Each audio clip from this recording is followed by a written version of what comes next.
Hi, everyone, and welcome to the episode 322 of the Tick Bootcamp podcast. The title of today's interview is From COVID to Lyme, an interview with Tiffany Perez, my good friend, and my name is Rosemary Estrella. I am so honored, so grateful for being chosen as a special guest co-host for this episode. Thank you, Matt, for the invitation. And without further ado, here is Tiffany Perez. Hello, Tiffany. Tiffany Perez. I want to welcome you to the Tick Bootcamp, and thank you for, taking some time from your busy time, because she's a boss lady, let me tell you. And Tiffany, welcome, and thank you for being here. As Matt already told you, this boot camp, it's about helping others. I know you can identify when you probably first got diagnosed, like me too. We feel like lost. So I really want to thank you for being here and share your story with us. So Tiffany Perez, right now you're 35 years old, right? Yes, don't remind me. No, sir. I still feel young. So that's you look 20. Thank you. So you are from New Jersey. Yes. Did you grew up in New Jersey? Yes, I was born and raised in Paterson, New Jersey. Oh, wow. Yeah. So you lived there your whole life? Pretty much, yeah. Yeah, until after college, I moved to Miami for like maybe a year, and then I came back to Jersey again. So yeah, I've always pretty much been out here, a definite Jersey girl. Oh, okay, awesome. And so Tiffany, you got sick, and your story, it's I don't know if you ever heard of something similar to her, but when I was like reading about her story, I was like, wow, her story is like pretty unique. I never heard of anything like that before. So it's very, very interesting. So you got sick when you were 34. Yes. Yes. Yeah. And before you got sick, I know Tiffany is a tattoo artist, correct? Yes. Yep. Tattoo artist. Was that one of your dreams to become a tattoo artist, or you had other dreams? Oh, the tattoo artist thing never was in my mind. I was actually going to college. I went to Montclair State University. I was going there to be an art teacher. And maybe around, I think it was my junior year, my father actually bought me a tattoo machine. And that's where the whole idea of tattooing came about, because he was saying like, oh, you should, get into different types of art. You should be like, try doing, tattooing. That's where the money's at, and stuff like that. I'm like, oh, okay. But at the time I just never had tattoos. I never even stepped foot into a tattoo shop. So that was like, I was a little skeptical at first, but once I kind of like, tried teaching myself, I started to grow a little passion about it. And I said to myself, okay, I think I want to do this and give this a try, but like learn the right way. So I ended up doing an apprenticeship during college. And then after college, I was just like full-time tattoo artist. And yeah, I never became an art teacher, but Wow. the tattooing was way more fun. See, it's funny how it's connected, because you were studying art, and tattoo is art. Yes, So definitely. you really needed it to, it's amazing, because you kind of were like in the right path. Exactly. It was like hand in hand. It came hand in hand. And it's pretty good that I went to school for art education anyway, because now I'm like teaching other apprentices how to become a tattoo artist. So I try to like remember what I've learned and incorporate that into like the tattoo industry and the teaching. So yeah, it kind of comes hand in hand anyway. Awesome. So at the time that you got sick at 34, were you a tattoo artist already? I was, yeah. Mm-hmm. Oh, okay. So basically, your becoming sick didn't interrupt any of your goals? You had, besides becoming or being a tattoo artist, do you have other goals that because of your sickness you couldn't pursue? No, not necessarily. I do have my own business, my own tattoo shop, so that affected the business aspect of it, but Okay, only that part. mhm. So Tiffany, I want you now to like describe for us your story of how you got sick, how you got Lyme disease. Okay. So this is pretty interesting. And I guess I might have some questions for you guys as well later on. But so what happened was in December, I caught COVID and I was out of work for 2 weeks. After 2 weeks, I went back to work for one day. And the next day, I woke up with Bell's palsy.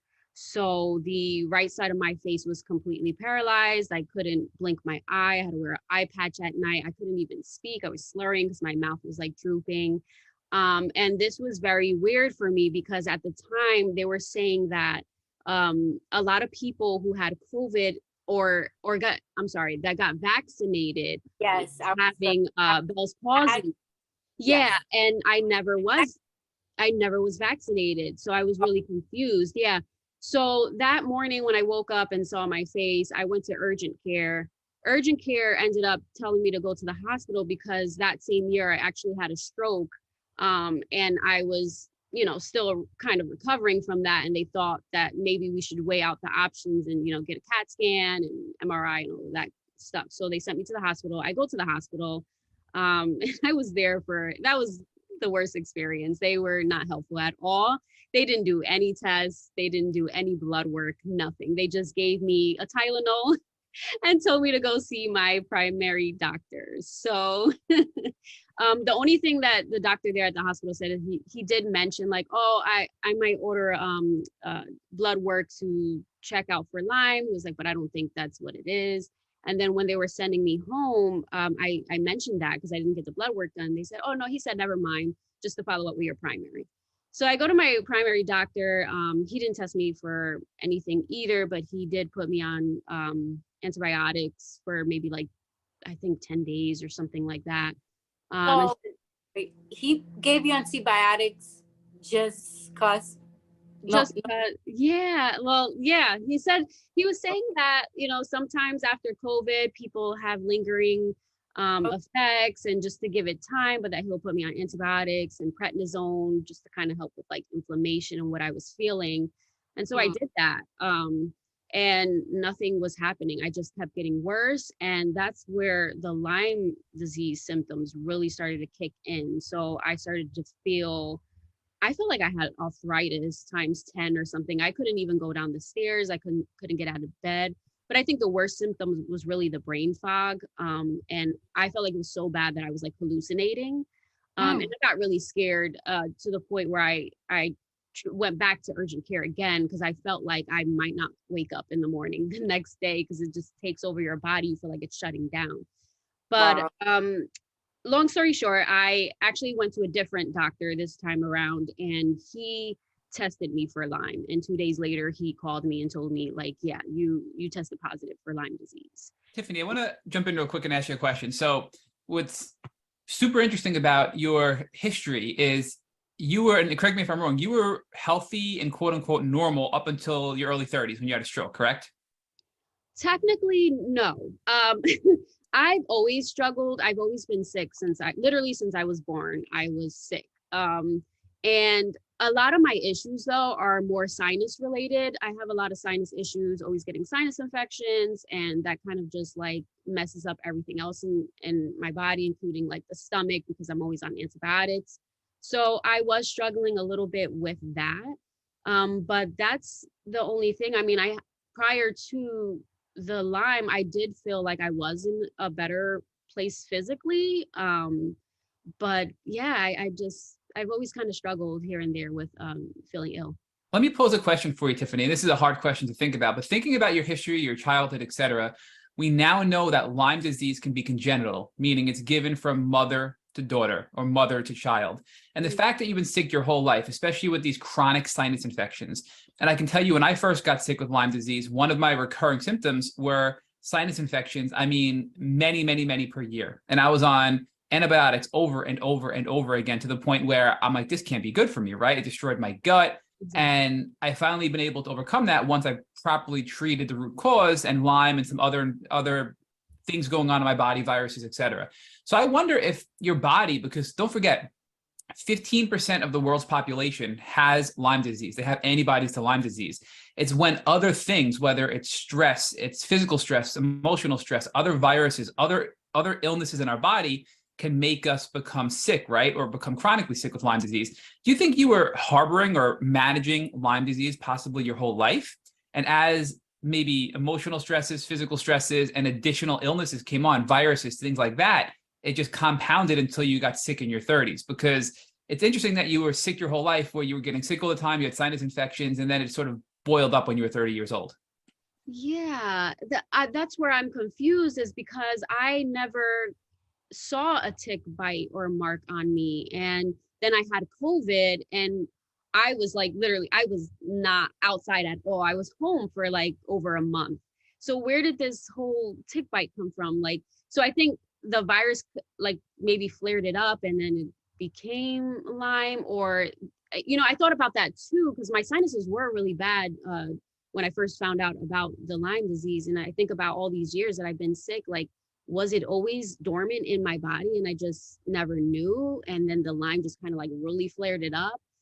I wonder that. I'm not really sure, but throughout all my life, I don't ever remember getting bit by anything. And I'm pretty observant. Like, I always look at everything, and I would have noticed that on my body. So I just don't know where this came from. But do you know that a tick can be as small as a poppy seed? Yeah. Yeah, they can be so small. So you could have also gotten bitten when you were a child and never knew about it. And, like Matt said, this disease can go dormant in your body. I didn't saw a tick on myself, and my bite was like it was on my leg. Like, I could have seen if I had a tick in there. Oh. And yes, like, I never saw anything. Like, I didn't see a tick until this time. I have never seen a tick around my home, where think that's where I got bitten, like in my my backyard where I like to go a lot. But I did got the bullseye, sign. And something very interesting that you say is that you view this Lyme disease differently because of that. Because you didn't, you never saw a tick bite, you never saw, a tick on yourself, and that you believe it could be something that triggered it. And then for you was COVID. So yeah, because like, why did it pop up like right after COVID? Once I made it to work, 2 weeks being home, and then I go back to work, and then I'm right back home again. Matt, did you get a tick? Did you have a tick bite? I did. I'd never found the tick that was biting me, but now that I've done the research that I've done, I mean, I've been bitten since I was sick and diagnosed, because I became more aware and started, looking for them, and I do daily tick checks. And I found numerous ticks biting me over the past couple of years, just from, living. And where you are, Tiffany, New Jersey, there are many, many ticks in New Jersey, just like here on Long Island, New York. Mm-hmm. And the thing is with these ticks, you think and to Rosemary's point, not only are they super tiny, especially deer ticks, they are really, really small, especially the nymph ones, the baby deer ticks. Mm-hmm. And when they bite you, their saliva has properties that do certain things to the body. So when you're bit by a tick, they actually spit in their saliva. They have this property that is an anti-itch property. So you're not going to itch, so you won't feel it. So it's almost like a local anesthetic when they bite you. It's an antihistamine. It's all this crazy property, so it can go unidentified to get as much blood out of you as possible. So these ticks have evolved over time, and they have all these advanced properties. So most people don't even see a tick biting them unless they're actually doing active tick checks or happen to stumble upon it while showering or something like that. So in my case, Tiffany, I was constantly, I was an avid runner. I'd be running in the woods. I'd be playing in leaf piles with my niece, who was a baby at the time, didn't know any better. Ticks love dark, moist environments, which is, they say, if you have a pile of leaves, stay away. There's going to be ticks there. I was in piles of leaves. I was in the woods.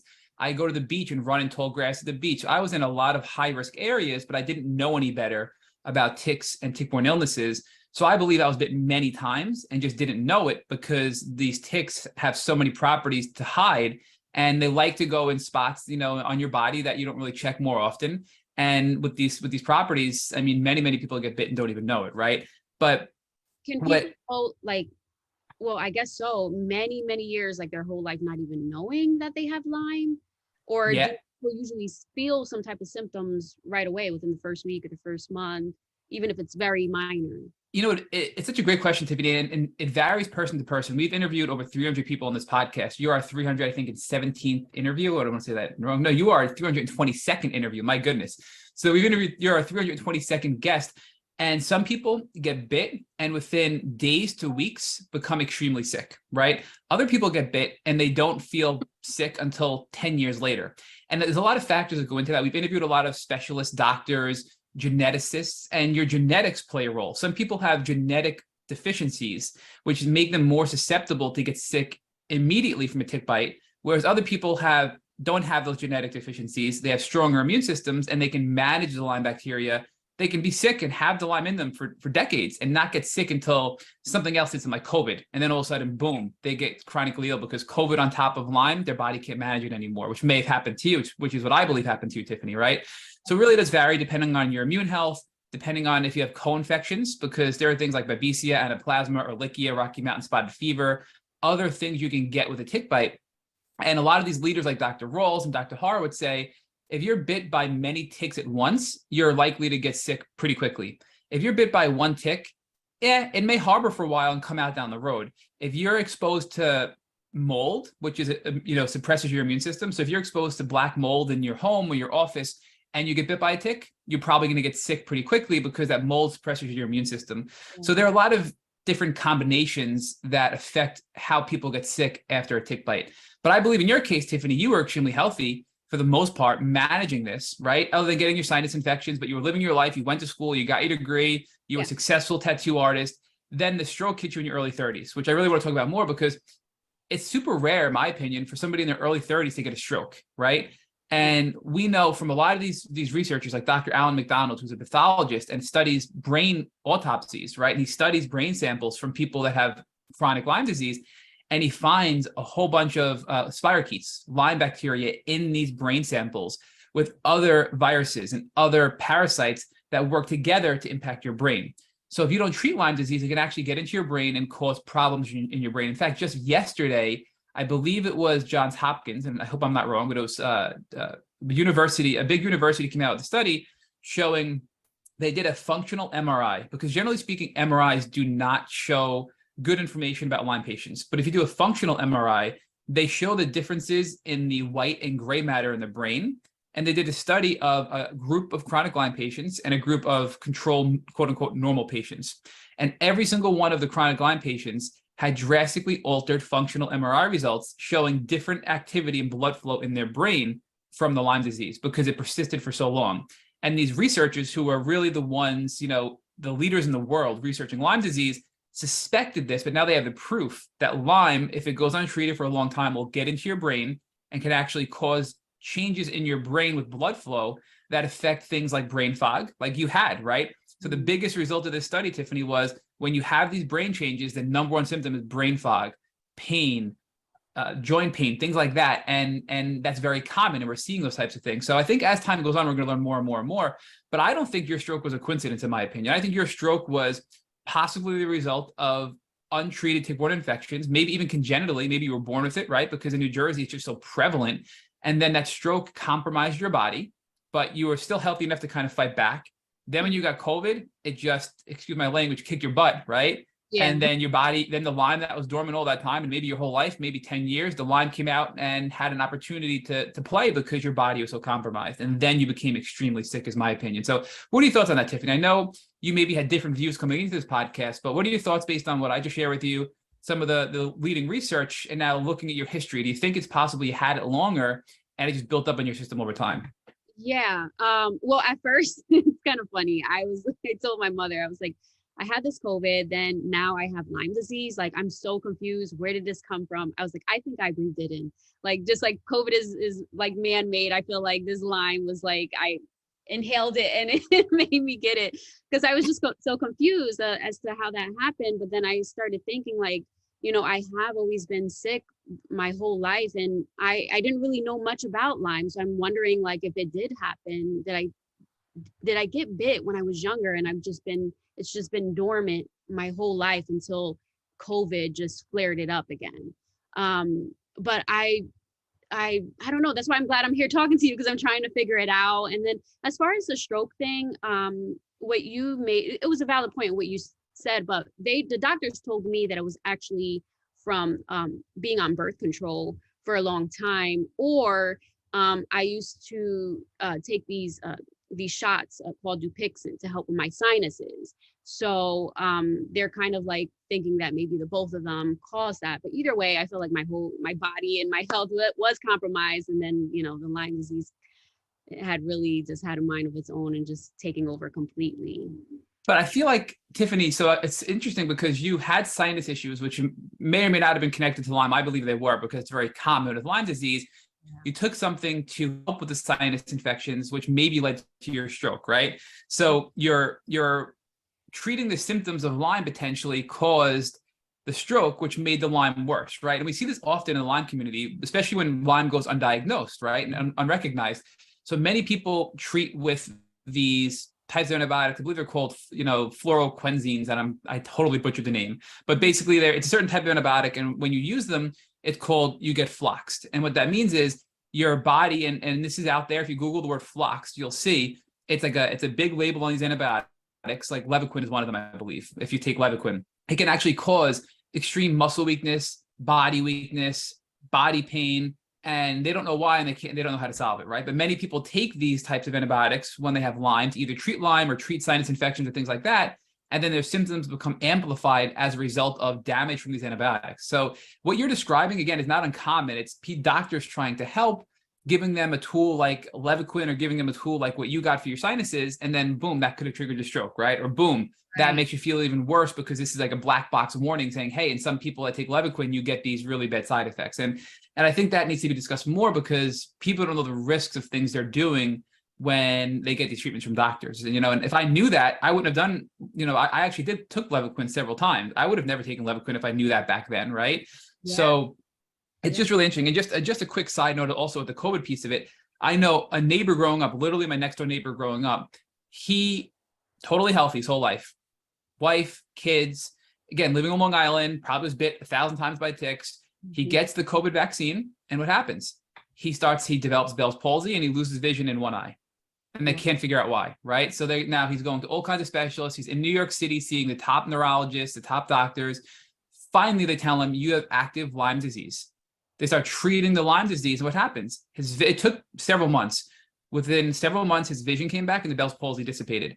They believe now he had Lyme, which was dormant because he was healthy enough to manage it. The vaccine compromised his immune system, where the Lyme came out to play, triggered all these neurological symptoms of Lyme, and when they treated it, the symptoms subsided. So your situation is not unique when it comes to COVID. I mean, that was the vaccine, you got COVID itself, but either way, they're still immune compromising, making your body vulnerable for this dormant Lyme to come out and make you sicker, right? Yeah, makes sense. Yeah. So I get off my soapbox. I'm sorry. I just wanted to share a lot of this with you. I think it's interesting to think about. Very interesting. Yeah. And I'm going to hand it back over to Rosemary, because Rosemary, I'm dominating, and I apologize. You're doing far better than I am, so I'm going to shut up again. No, thank you for talk. I'm not the type of person to talk a lot. So, Tiffany, something very interesting. You were diagnosed by your cardiologist. Yes, I was. Wow. Yeah. And it makes me think of myself as well. Like, why did he came up with, oh, let me test you for Lyme? Like, I feel like they know something, because something happened to me. Like when I went to the emergency room, they did tests on me, like MRI, blood work, all the tests that you can think of. And the doctor said, we don't find anything. But I'm just going to order a Lyme test out of the blue. Like, okay. Yeah. And that's how they, find out I got Lyme. So your cardiologist said, let's test you for Lyme. Yeah. Just like that. What happened after you got tested? Yeah. So he actually didn't feel that because I did mention that the doctor at the hospital said he was going to test me for Lyme, and he didn't. So then that's when he was like, I'll test you then. I don't think it is, but you have the Bell's palsy, so you can't just throw anything to the side. Like we gotta figure this out. And I like Oh, that cardiologist because he's gonna try to find out the root of everything. So yes. he tested me for that and like other things too. And then yeah, 2 days later he called me and said, "Hey, you have Lyme. We have to get you better now." Okay. um, So it's gonna what? take some time because I had the Bell's palsy, and that wasn't like getting better. It was very, very scary to go through. But eventually I did come through and now I can move my face. Yeah. Yay. Yeah. So what was his treatment approach? Wow, I kind of forgot. I think it was maybe a different type of antibiotic because whatever they had me on wasn't maybe the right one. And it did have to, it was 21 days of antibiotics. And then he gave me a bunch of vitamins to take to help with that because he knows I'm like not really into medication a lot. So he gave me some vitamins to take. And then about the third weekend is when I started to feel a little bit better. My joint pain started to go away a little. My brain fog started to, get down a little bit. But yeah, it was a long process. It felt like very painful to go through too.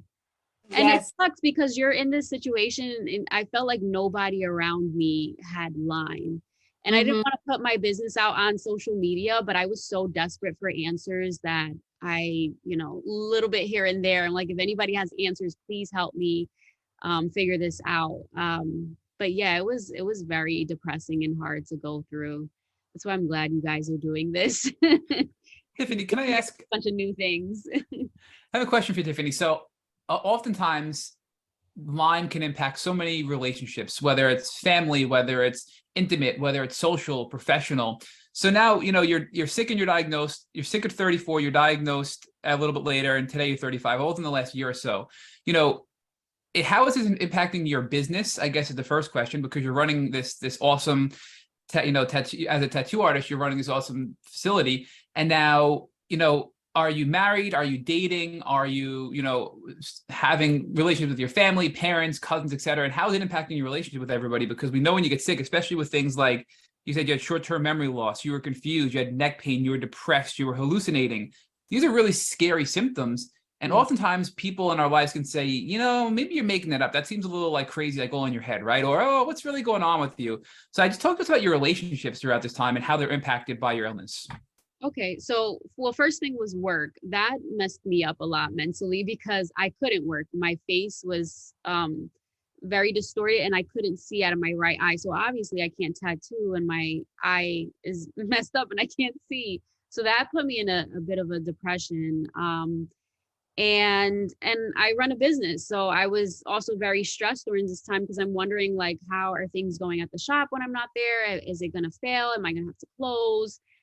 So those thoughts go through your head and it kind of messes with you mentally. But as far as family, my family has been very supportive and checking in on me, trying to get me to come out the house but I always felt like very insecure about my face and like my body. You're just so unmotivated. You don't want to get out of bed. And then as far as relationships at the time, thank God I wasn't in a relationship because it probably would have failed because I would have probably said like, you don't want to be with me because I'm always sick and my face looks ugly. So thank God I wasn't involved, but I had a handful of friends and during this time, it lets you, it helps you to see who's really like your friend or there for you. So I had a couple of friends checking on me, come by the house to drop me off food or something just to kind of like lift up my spirits. But yeah, I mean, it's hard. You have to really try to be strong because I think with anyone, if you feel really sick, you start to you don't want people to feed off of your bad energy. Like I kind of just didn't want to be around people because I felt so down. And I felt like if I was probably in a relationship, it would have went downhill because of how I felt internally and mentally. Did anybody doubt your illness? Because, many people in the Lyme community get doubted that they're really sick, but in your case, possibly because you had a stroke and then COVID, people had more other things that have real well-known names to believe that you were sick, right? So I guess the question is, were there any doubters thinking like, are you really sick? Are you being dramatic? Is this just psychological? Did that ever come across you from any of your friends, family members, colleagues, etc.? No, because when they saw my face, they knew that this was serious. You can't fake Bell's palsy, right? No, not at all. The only thing that I was a little like bothered by were clients. Some of them were like trying to get their deposits back, thinking that like I guess they didn't really see how serious it was for me. So that was a little stressful, but I get it. I mean, they don't really know me on a personal level and they're just seeing it more as like business. Like I just want my deposit back since she's not going to be at work. So that was the only issue that I pretty much had. When you started to get better, and even before you got really sick, and then as you started to make a little bit of progress, was it impacting your quality of work when you were able to work? Because as a tattoo artist, I imagine that requires immense concentration and immense skill to be very precise with what you're doing, right? I mean, that's like an art all in itself. But when you're brain fog and you're having all these neurological symptoms, was the quality of your work impacted at all temporarily while you were sick? Well, not well, the Lyme, because it happened more when I wasn't working. The very first, so the day before I ended up with Bell's palsy, I did notice that my eye was like tearing up a lot in the middle of the tattoo, and I had to stop multiple times through it because I couldn't see. So that like affected me, but I made sure not to go to work until I felt comfortable enough to tattoo. I had to make sure this eye was in like almost 100%. So I don't think so. I think by the time I went back to work, which was over a month later, that I was good enough to be able to work. I just was more like insecure. I'm glad we were still wearing masks because it like hid my face because it was still kind of droopy. But no, I don't think so. I don't think so. I think I was fine. What other vitamins were you on? You mentioned you were on antibiotics. I guess the first question is, was it doxycycline? What kind of antibiotic was it? Oh, I don't remember. I Okay. don't. Actually, what was it? The Doxycycline? It might, I think, yeah, that sounds more familiar to me. I think it was that one. Yeah, it's usually standard for Lyme. But as far as the vitamins, because you were on other vitamins to build up your body because you were so weak, you said, right? And you don't like a lot of medicine, so your cardiologist recommended some vitamins. Do you recall what vitamins specifically you were using? Were there any herbs or just what things were you using strategically to rebuild your body while treating with antibiotics? I'll be honest, I actually forgot. But I know like for the COVID aspect, they had me on Virusid, I think it was called. It was like a mixture of different herbs to help boost up the immunity. I know that I was on vitamins for immunity to help that. I think I was on zinc. There's a good vitamin called lion's mane. I don't know if you guys ever. Yes. That really does help with anxiety and the brain. It's by far my favorite vitamin, but unfortunately, because I have really bad allergies, I did get a little allergic reaction to it after like the 2-week mark. But I always recommend that one for everyone because it's so good. It's my favorite. Say the Lyme. Lion's like lion's mane. Oh, yeah. Oh, It's a type of mushroom. Yeah. Yeah. oh yeah. I'll look back and see what it was, and I can always send it to you guys to share with other people. But yeah, I mean, I think vitamins really do help a lot. Yeah, Tiffany, if you can send us the link of what you used, we can drop it in the show notes since it helped you so much. So many Lyme people suffer from anxiety. And if that helped with anxiety while you were sick, that's a huge tool that we can put in the show notes to recommend to people on this podcast. Yes. Yeah. So, and a lot of these things, like you said, we're calling them vitamins, right? But when people think about vitamins that aren't really in the chronic Lyme world, they think of like, oh, I need to get my vitamin D up because I'm not in the sun enough, right? These are actual healing tools. They're mushrooms that help with anxiety. They're mushrooms which help build your immune system. These are herbs. These are basically grounded up herbs from all around the world that have healing properties equivalent to antibiotics. So you're treating with antibiotics and herbs for the COVID that are helping kill these viruses and bacteria, rebuild your system, and together you're using herbs, vitamins, mushrooms, and antibiotics. And within a month, you're feeling much better, it sounds like, right? Yes. Yeah. And then afterwards, I started doing other things, which I wish I would have done while I was like really recovering. But I remember my Lyme disease did flare up again a little bit after a couple of months after, twice actually. And when that happened, I was in the middle actually of a 3-month detox where like I'm drinking a gallon of juice pressed juice a day. It was really intense. But when the Lyme flared up, I did like the sauna, and I felt like that shortened it a lot. I noticed. But the sauna was rough because on a normal day, I mean, I could probably do like 25, 30 minutes depending on the temperature. But when my Lyme was like activated, I would only be able to sit for 5 to 10 minutes because I felt like my body was just going to shut down. But I felt like it just really, if it took a week to feel a little bit better, it just took like 3 or 4 days. So it did help a little bit, the sauna. So that's just something I wanted to put out there just in case. I don't know if you guys ever tried that. Tiffany, were you? My favorite. I go almost every day on it. Oh yeah. Yes. Okay. Oh yeah, my favorite thing, sauna. Oh yeah. Do you have one, Tiffany, of your own? Do you have like a portable one in your house, or Yes, do you go? one. Yeah. It's a infrared sauna. No, it's just you put water in this bucket, and then the steam just kind of, and then you zip up, and your head just sticks out at the top, and it just, And you sweat, right? Yeah. I got it on Amazon. It's like $120. It's like in a chair, you sit inside, and then Yeah. But I just connect it, and then it comes. The heat come. Yeah, mine has the water. Yeah.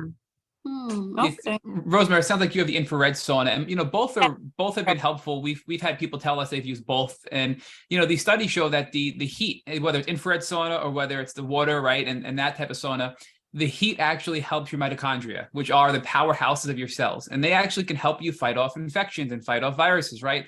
So as you're strengthening your cells and you're cleaning up your sluggish cellular space, and it's just helping your lymphatic system go, it's helping your body just get everything moving again, right? By getting all that heat and infrared in your body.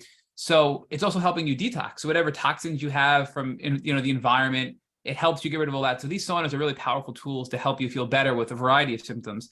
And it's interesting that, Tiffany, you're saying it would take you a week to recover. It would only take a few days if you were using the sauna, correct? Yes. Yeah. So that's a great tip. Significant difference. Yeah.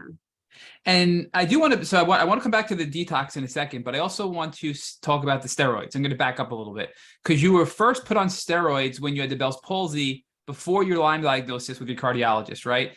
And steroids can help with pain, but they also weaken your immune system, which could make things worse. I'm curious what your thoughts are about the steroids because they're kind of like a double-edged sword. So in your case, did you have symptom relief, but then maybe think it made things worse in the big picture? Or, what are your thoughts on steroids when it comes to treating Lyme disease or any kind of bacteria or infection when it suppresses your immune system, right?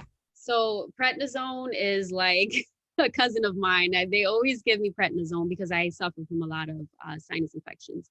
Actually, I was on it maybe 2 months or a month prior to having Lyme because of a sinus infection.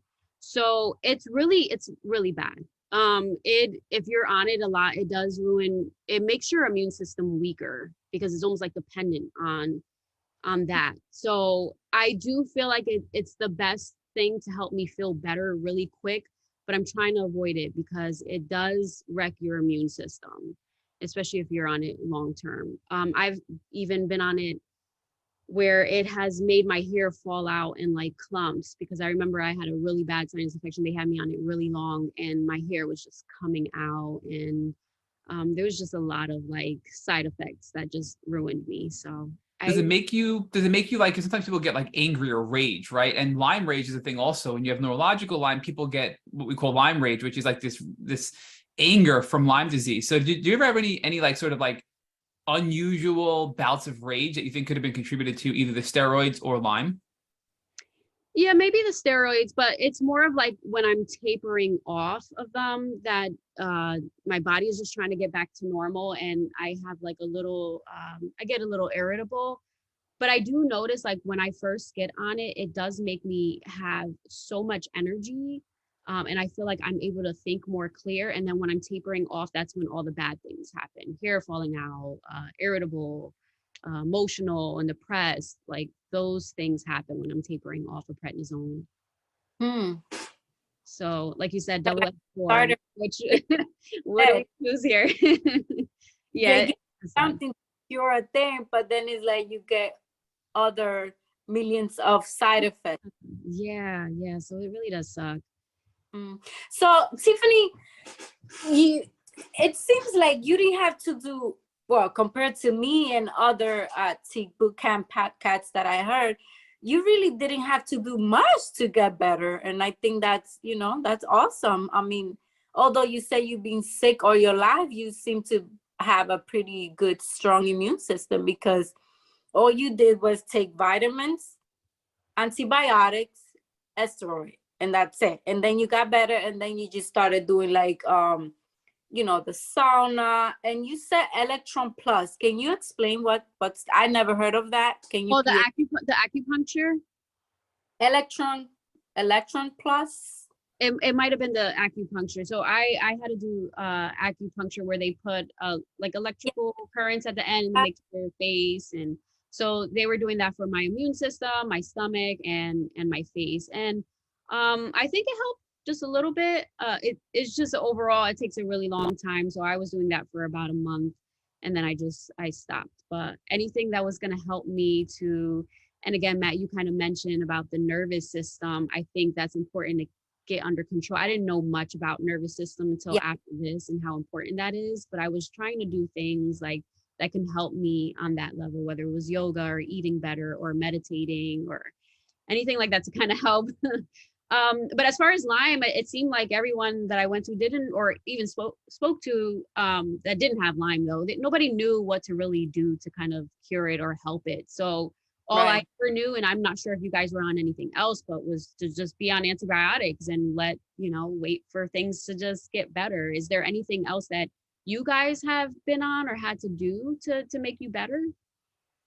Well, for me, I was on antibiotics. Like once they told me I had Lyme, told me to have Lyme, antibiotics for 21 days, doxycycline, which, what they always give. I felt better because, the Lyme hides when you are on antibiotics. They create this biofilm.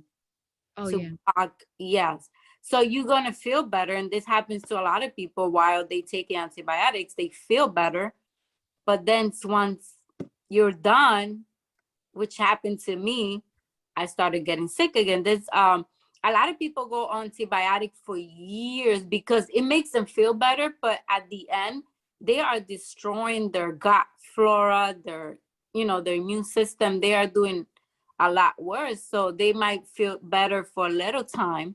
Yeah. And in the long run, it's going to be, So for me, I have always been like a very holistic person. Like I always try to go to the natural side of things. So after taking the antibiotics for 21 days, I just went on my own like journey of doing a whole bunch of just natural stuff like coffee enemas, sauna. Oh, yeah, I used to do that too. I forgot to mention that. Yeah, all of that. Yeah.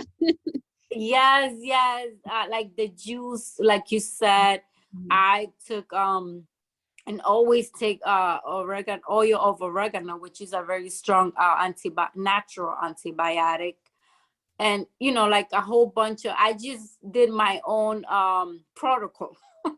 Same here. Yes. I did the same thing you did. I forgot to mention those, but yeah, those I feel like they help as well. Tiffany, a lot of those herbs you did were helpful as well, right? Because they're not just to support your body. They actually will kill viruses and bacteria, the herbs. As Rosemary said, a lot of these things like oregano can be natural antibiotics or natural antivirals. So as the antibiotics are killing things off, these herbs can as well. And, you mentioned mushrooms, right? Mushrooms are great to modulate your immune system, to reset your immune system to behave normally again. So it's working for you, not against you. So a lot of these things together with either antibiotics or a whole, totally natural approach using natural antibiotics are what we see most often on this podcast. And then there are other things like disulfiram, which is an off-label use of a drug that's used for people that suffer from alcoholism, but it helps a lot of people when they have really severe Lyme disease. There are other drugs that, antibiotics like dapsone. There are things like low-dose naltrexone. So there are other options that people have used and tried to use. And it varies from person to person. But, generally speaking, I personally did IV antibiotics because I was so sick neurologically. I did IV antibiotics, made progress, but wasn't much better as far as like my quality of life. And natural medicine. And I've done a lot of herbs over the last year and a half. I do, and those have been the most helpful, just to keep the level of health and not have to have a relapse and not have to get sick all the time. Because even after I treated, I was getting sick, many, many, many times a year. If somebody was sick around me, I'd get it, right? Now that I'm on these herbs, knock on wood, I almost never catch anything. And I'm around sick people all the time now. So they almost build up your body to be stronger and more resilient. So you don't have a relapse and you don't have, you don't catch these other opportunistic things that are going around, a bug or a virus, or you're on a kid who's in school and now they're sick and you're getting sick for 2 weeks, right? So those are the kind of things that we hear a lot on this podcast. But I do want to ask you, Tiffany, about your relapses, because you said you had about 2 relapses in the last year and you had to use the sauna. So when you had these relapses, were you as sick as you were initially, or were they just some symptoms creeping in that you noticed and you had to then just kind of knock them back down by doing certain things? Yeah, I think they were creeping in on me because, or maybe it was like the start of like the detox, because that was a change on my body. So maybe it's just like, hey, I'm Lyme, I'm gonna come up to the surface again and bother you, because of these changes in the body. So it happened twice during my detox, and then after I was done, it didn't really come back again.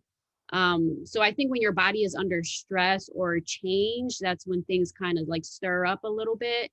But yeah, it was just those 2 times. But the worst time was after COVID. That really just, like I said, I couldn't even get up from bed. I couldn't walk down the stairs. My kneecaps were like swollen. It was just pretty brutal. I wouldn't want anyone to go through that. Yeah. So. Talk to us about your detoxes, because I think you said you were on a 3-month detox. So Yeah. how aggressive was it, right? Was it like a full-on juice-only diet, right? Some people go really extreme, some people are more moderate. So I'm curious what you did to detox. Yeah, there's phases to it. So like in the beginning, you have to, so instead of doing like 3 meals a day, you'll go to 2 and then to 1. But in between, there's always like a specific like juicing or smoothies that you have to make. I mean, you are eating fruits all day. And you have to do coffee enemas, and you have to do saunas. You have to take, certain baths with like herbs and stuff like that, and take vitamins. So it was like full blown, let me clean my body out completely. And I felt like I needed that between the antibiotics, the prednisone, and just my body going through so much. I felt like a detox was needed. So yeah, after that, I felt like my health has been really, really, really good lately. So knock on wood, let's hope it's like that. Yeah. So this detox, where do you find out about it? This is actually someone that walked you through it? Do you had to take a course? Like, yeah, it was, I found her through Instagram. You do have a coach though, that you have, I think it's two Zoom calls a week, and they kind of guide you through everything, make sure you're feeling okay, whatever questions you have, they answer. But yeah, they're walking you through it. There's a whole packet you have to like follow. But it's good because now going forward, if I ever feel a little ill, I kind of know what to do to shorten that. Right. Okay. Oh, yeah. When Tiffany, you guys, I'm sorry. I'm sorry. Yes. I was gonna say, when you guys Lyme flares up for you, how long does it last usually for the both of you? I haven't lately. Well, I have one, and it lasts like about a month. A month, okay. Yes. Lately I just been having like I would get this neck and back pain all of a sudden, like out of nowhere. And then it could last like 3 days or to a week. Okay. That's my main concern right now. But I haven't since I got like really sick, I went to the Dominican Republic. I was there for 2 months. And after that, I've been feeling, a lot better, working out. I do feel like the weather for me has a lot to do. So now that it's getting colder, I can kind of feel my body changing. So I'm like trying to like stick to the routine, because sometimes, you get tired of doing the same thing like every day, coffee enema, this, like take all these things, like, you're like, oh, I'm just tired of doing all these things. But I feel like now I have to like really stick to it, because I don't want to get like really sick again. Yeah. Yeah, and I feel like there are ways to try to help expedite the process, right? So generally for me, it's if I'm exposed to a lot of people that are sick, I can feel something get triggered where I'm like, all right, I'm feeling a little limey, but I'm still like functional. I'm not sick, right? But I just feel some symptoms kind of creep back. And for me, that, you know, I'll call like lifestyle changes that I've adopted since being sick, and just extra self-care techniques. That means making sure my sleep is as tight as possible. I'm sleeping as best as I can, and I'm getting a good night's sleep, meaning I'm trying to reduce my stress as much as possible and only focus on the things that I really have to focus on that will create stress in my life. Resting, and most importantly, not being hard on myself psychologically, which is hard when you're like, okay, I feel some symptoms creeping back in. Oh my goodness, here we go again. It's easy to spiral. And Tiffany, I get the sense that you're just a really positive person. So you're probably the unicorn it seems like you're just a really positive, happy, energetic, person. But for me, sometimes I struggle because I'm like, oh no, I feel this coming on. And it's a fraction of what it was, it's silly, right? Yeah. But you freak out a little bit, right? You get that anxiety. It's like, oh my God, it's about to come back again, and I just can't deal with this right now. I got a lot going on. So I get it. It's like a battle with your mind too, psychologically, and trying to talk yourself through all of this, So I feel like with anything, whether it was a stroke or the Lyme, the reason why I've gotten better so quickly was like trying to be hopeful, like thinking to myself, like, well, I can't be in this place for too long. So we just need to snap out of it and just keep going, and just hope for the best. But it's hard. It's hard mentally. Yeah, I think also for me, one of the biggest things, and I was always heat intolerant. That was one of my biggest symptoms with Lyme. But since I've been able to make, some good progress, I now love, especially like in the summertime, if I was having symptoms come on, I would just go lay out in the sun for an hour and sweat and just like sit there and just like chill out, right? And just like be happy.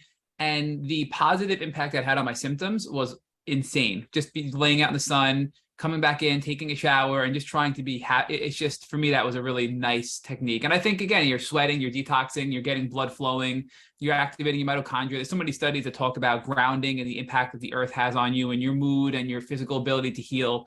So those are things that I do as well. But so Tiffany, let's focus on because you talk, we're talking about my self-help, right? What I do when I feel a flare coming on. What do you do, right? Because in your pre-interview questionnaire, you did tell us that, you utilize a lot of self-help and nervous system regulation now, even for your maintenance phase, because you are doing good. You're pretty much symptom-free. But when you have these little flare-ups, you're using self-help and nervous system regulation techniques.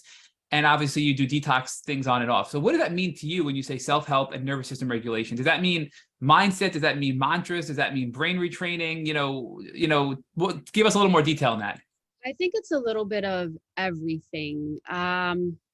So I really love self-help books because I think like some people with sicknesses have had some maybe traumas in the past. Maybe their childhood wasn't the greatest, or were even our families, like the way they think, we kind of take on these specific ways of thinking or habits. So I'm trying to take all the negative things that I've learned or took on, like from growing up, or from my environment, and just switching my mindset so that I don't have to, so that I could be more positive.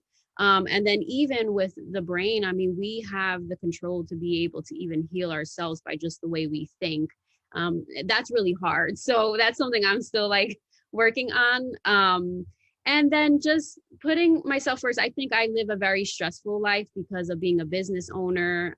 So I do put a lot of pressure on myself, and I'm trying to train myself to not be that way, to not get so extra off of the little things. Just, take it one day at a time and try to be in the present moment. But it takes a lot of training and like learning about yourself and having self-awareness. So this year, especially, I've tried to do a little bit more therapy. I didn't believe in that at first, but then I gave in. I'm like, you know what? I need to figure this all out. And I'm glad I did, because it helped me to see how all these years I've kind of been in this this mode of like stress is supposed to happen to live. Like I just, if no stress is happening in my life, then that's not normal. And I just need to control my nervous system, because I do have a lot of anxiety, but for me, it just feels like my personality.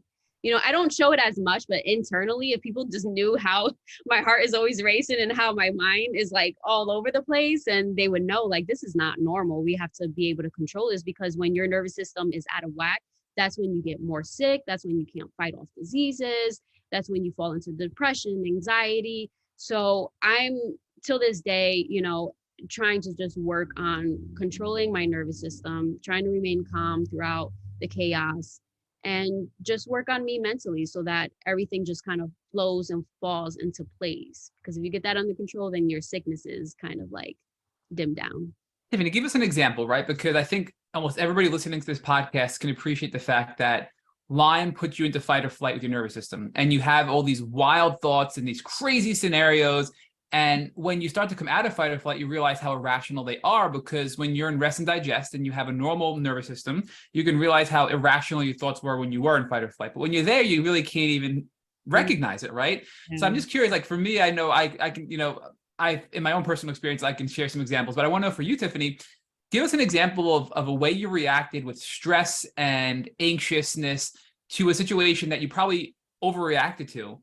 And now based on the progress you've made, you know, a more recent example of some stressor and how you've been able to respond to that in a better way because of all the work you're doing with your nervous system and calming down the fight or flight that was triggered from Lyme. That's a good question, because there's just so many moments. But when I think about, all right, so when I had the Lyme and Bell's palsy and I just wasn't working, I thought that it's pretty bad, but I thought to myself, like, okay, this is it for me. Like, I got to think about closing my shop. Like, nobody's ever going to want me ever again because of my face. And I was just in a really dark place. I mean, the things that I was like telling myself, it's like, come on, like that shouldn't have even been a thought. And then I think back at it now and I just kind of laugh because I'm like, wow, I was really like sensitive. But I mean, it, you know, it makes sense. It's a big change, especially when it comes to your face and like how you feel. You know, I was 34 and I felt like I was 98 years old. Like that's how my body felt. So you just kind of just get into a negative state. But when you look back at it and you think about all that you went through, it's like, wow, I won. I beat that. So like, you know, it all worked out at the end of the day. So you got to be grateful for that. And now you're responding to stressors at work much more normally, would you say? So like when you have like work stressors, you're able to better manage them, right? Yeah, I think better. And now it's kind of like I used to be, I mean, I'm an Aries, so I'm a little impulsive, but I mean, look, we all have stress in our lives, right? So I'm not saying you don't have any stress. I'm not trying to make like, oh, you're just, you know, never stressing out, but you know, it's not this crazy or illogical, like wild, you know, we'll call fight or flight stress that you're going through for the most part. Yeah. And if I ever felt like very fiery or like I'm gonna kind of like explode a little bit, I've started practicing breathing techniques and it helps a lot. Like I can feel, I'll do the breathing techniques and literally just like touch my heart and I feel it like just slowing down. And I think that everyone should try to like incorporate that. I'm going to ask you, not to put you on the spot, Tiffany, but just our listeners can't see us, only hear us. But if you can just verbally describe that technique, because for me, breathing techniques have been transformational also. I mean, sometimes I'll detect and you know, we can sense it, I think. Now I'll detect like, oh my goodness, here come the crazy wild thoughts. I got to calm my nervous system down. And I'll do some breathing exercises. And it's insane how quickly that can reverse my overactivated nervous system, right? So can you just describe your specific breathing exercises you do, and maybe even just do it with us real quickly, you know, just kind of walk us through it if you don't mind. Okay. So one thing I do is you just kind of like sit regular, feet on the ground because you have to ground. I put like my right hand on my heart and then my left hand on my stomach. And then I take, it's going to be hard because I have to explain, but it's called box breathing. So I would do, depending on how strong your lungs are, but either 4 to 8 second counts of breathing in. So you'll inhale, like, let's start with 4. So inhale 4. And then when you get to the top, you hold that for 4 seconds. 1, 2, 3, 4. Exhale for 4 seconds. 1, 2, 3, 4, and then hold for 4 seconds. 1, 2, 3, 4. So it's literally like box breathing. So inhale, hold, exhale, hold. Exhale I usually inhale through my nose and then exhale through my mouth. Yeah. So I inhale through my nose, hold that, and then exhale through my mouth for those seconds. So you can choose 8. Which 8, one? 8. Sometimes I can't do the 8. I feel like my lungs are not that strong, but 8 is the best one. Yeah, if you could hold it for 8 seconds, that's great. But yeah, for some reason, when I do that, like right away, I just feel like my heart just kind of slowing down and I just get more grounded in that moment. Is this the one you also do, Matt? Like similar? I do. Yeah, actually, the slight variation I do, and I don't know if this matters, and somebody told us this either on the podcast or offline. When I breathe out, you almost breathe out like you're breathing out through a straw. It's like almost like imagine you have a straw in your mouth, and you kind of like slowly kind of push like through a straw, right? And I do that occasionally. So I'll alternate regular exhaling through my mouth. So I inhale through my nose and exhale through my mouth. But sometimes I almost like visualize and like make my lips in a position where I'm breathing out through a straw. And I mean, those techniques are just awesome for me. You know, it's wild. And if you told me this 5 years ago, Tiffany Rosemaris, I would be like, you're crazy. These techniques are stupid, right? And now I'm like, oh my goodness, they've changed my life, you know? Yes. I thought the same thing. I'm like, oh, breathing techniques, that's boring. I don't want to. Like I breathe every day and I don't feel Yep. Yeah, but the good thing, it doesn't take long. You just need like a minute to do it and it already like does its work. So I think it's important for people to learn about that. And you can do it anywhere. I've literally done it in the car, right? Sometimes I'm telling you, I can be driving and then, okay, let me just do this real quick. And I'm like, wow, I feel so much better. I can do it. I'll be sitting in a virtual meeting and nobody knows. You can do it in a virtual meeting at work, right? I mean, it's just, it's just so cool. You can do it anywhere you need to. It's, you don't need anything other than your body, right? To do this. So it's a very powerful technique. I have to, so when it comes to this stuff with your nervous system, is there anything else, Tiffany, you've done? Because you've given us some really great advice here with your nervous system and your self-help. When you read these self-help books, besides the box breathing, is there anything else, even just techniques, right, that you're doing to help with your nervous system and to help with you getting your body back into a state of calm and rest? Do you work out, Stephanie? I know you mentioned yoga. Is that the only type of body, workout you do? No, not necessarily. Yoga helps me to relax the most and control my mental state. And then working out like at the gym is more of a release for me, a stress release. So I do both. Yeah, I do. I work out and well, yoga I kind of stopped a little bit because I've been busy, but I try to do both. I think it's a good thing for me personally. Yeah. Yes. Yeah.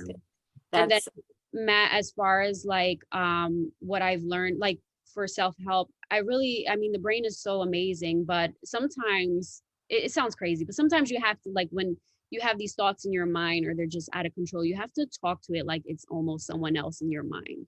So sometimes I'll say to myself, all right, Tiffany, you have to relax a little bit here. Like, and then I kind of like walk through it and just try to be aware of what I'm feeling. Like, I'm feeling sad today. Why do I feel sad today? And just, just say it's okay. Like, we're human and we all have feelings, but there's like, you have to kind of like self-parent yourself as well. Self-soothing, like the way you speak to yourself and the way you think. Like, we have to try to not be so hard on ourselves. And it's hard because, all our life, this is how we've been. But sometimes you just need to talk to the little person in your head as like someone else and kind of like walk them through, or like treat them like what I learned in therapy is about inner child, like talking to them like they're your inner self. Like, be calm, like it's okay, little Tiffany, you're gonna be okay, we're gonna get through this. Like, you have to talk to it like it's literally another person. But it's helped me a lot. It really has. Tiffany, my final question before Rosemaris picks up and concludes with you and talks to you about exactly where you are today and asks her fun final question on this podcast, I want to ask you about another thing you talked to us about in your pre-interview questionnaire. You mentioned that you need to find a support system and you have to work on yourself mentally, emotionally, and physically because it can tear you down if you don't. And that was really powerful when I read that on your questionnaire, because I think that's kind of what we're talking about. If you don't work on yourself, and it's not just, we're not saying it's all in your mind, right? Because so many people in the Lyme community are told you're crazy, it's all in your head, it's psychological, we're going to put you in a psych ward. Like Ali Hilfiger was literally institutionalized in a psych ward, turned out to be Lyme disease, and she got better. But this is something that's really traumatizing in the Lyme community. So in no way, shape, or form are any of us saying that this is all in our heads. However, the work we do with our mindset and the psychological work we do and our nervous system work we do can help us and aid and support in healing, right? So I think they all are necessary steps to healing from Lyme disease, mentally, emotionally, and physically. Otherwise, they'll tear you down. So if you could just give us a little more information about how that impacted your life, right? And talk to us a little bit more about that topic, and if you can expand upon that, and then I'm going to hand it over to Rosemaris, because I know I've talked way too much already, but you're just brilliant, and I've enjoyed talking to you so much. Thank you. So yeah, with Lyme, it's easy to fall into depression, or with any sicknesses. Like, when you're not feeling your best self, it really does control everything in your body, whether it's your mind or your heart having anxiety or even your gut, because you're not like resting, you're not calm. So I think it's important to like really put ourselves first and find ways, maybe like for instance, the breathing techniques have been really helpful. Maybe it might not work for you, but at least give it a try and see if that does. Anything that can keep us at a very like balanced state, because if we're balanced and we're grounded, I feel like that's when less problems happen. And if we can control that, then we can control our illnesses. So whether that's self-help or yoga or meditating or visualizing or journaling has been also very helpful for me, or just talking to somebody. Just, you have to put yourself first. And I don't think nobody should feel ashamed about that. We're human and we all have a story to tell. And, that's just how life is. And it's completely normal. So that's what I have to say about that. So Tiffany, today, where will you say that you are, from 1 to 100%? Where do you feel you are right now? 1 to 100. I feel like I'm like maybe 75, 80. Just because there are some things I think I need to work on, but today I feel like I'm in a really good place, like mentally, physically, with my health. So I'm just so grateful for that. So when I'm in a good place, I just kind of capitalize on that. Like, I'm good today and this is how it's going to be forever. Even though, with life, there's ups and downs and you're not going to have a good, tomorrow I might just feel like crap. And then the next day after I might feel good. But I think at this point, I'm probably in 75, 80. And that's good for me. And do you feel like your social life before, was it like a lot? Did it went down, or are you back again to having like a normal social life? I think I'm back again. I'm getting around to it. Before, because I was so sick, I would never go out. And then I got to a place where I like almost felt like I had social anxiety, because I remember going out after so many months of not doing anything, that when I actually went out, I was like, I need to leave now, because I was like panicking. I felt like I had social anxiety. So now it's like the first time in a long time where I'm actually like planning things on weekends and linking up with friends, and it feels really, really good. Really good. That's awesome. So I am not gonna ask you, because you have no kids, no husband. Do you live by yourself? I do, yeah. You have no one to come to you with a take on them. Yeah. So I'm gonna ask you, if there was one advice that you could give to someone that come to you with already a Lyme diagnosis, what would that be? Advice, they have to change their diet and their lifestyle. Yeah. I would say obviously eating more healthier, maybe just changing the way they normally eat, avoid fried foods.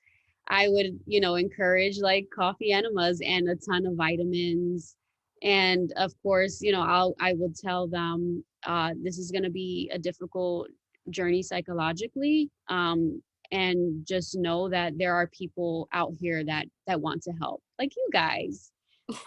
There are people out there. So I would help, guide them to finding, pages to follow or people to speak to. But I would definitely just be there as a source to be able to have them come to me if they have any questions, and let them know that they're not alone. That's one thing I wish that I had, because the circle was small of people having Lyme around me. But then when I started looking on Facebook and Instagram, that's when certain pages popped up, and then it made me feel like, okay, you're not alone. So when you have Lyme and you're at a really bad place, I think it's really, really important to let people know that they are not alone, and that will help you through your process. Yes, and that there's hope. There is hope. Yes.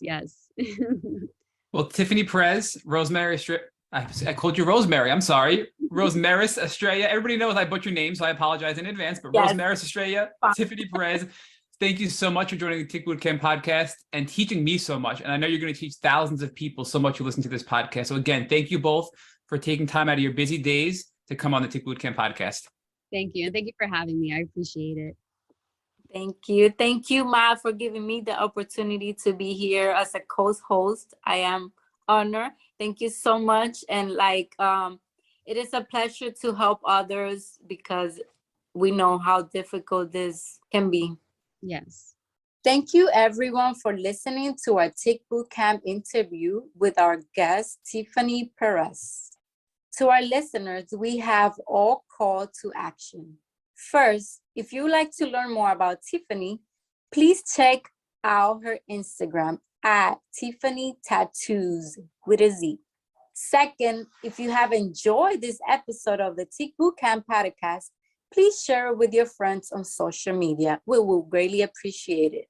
And third, Tick Bootcamp has created a Tick Bite blueprint that has been inspired by the information that has been shared with us by past podcast guests. We urge you to visit our website at tickbootcamp.com/bite to view the blueprint. And fourth, don't forget to subscribe to this podcast on Apple Podcasts, Google Podcasts, or Spotify to get our automatic episode updates or our Tick Bootcamp podcast.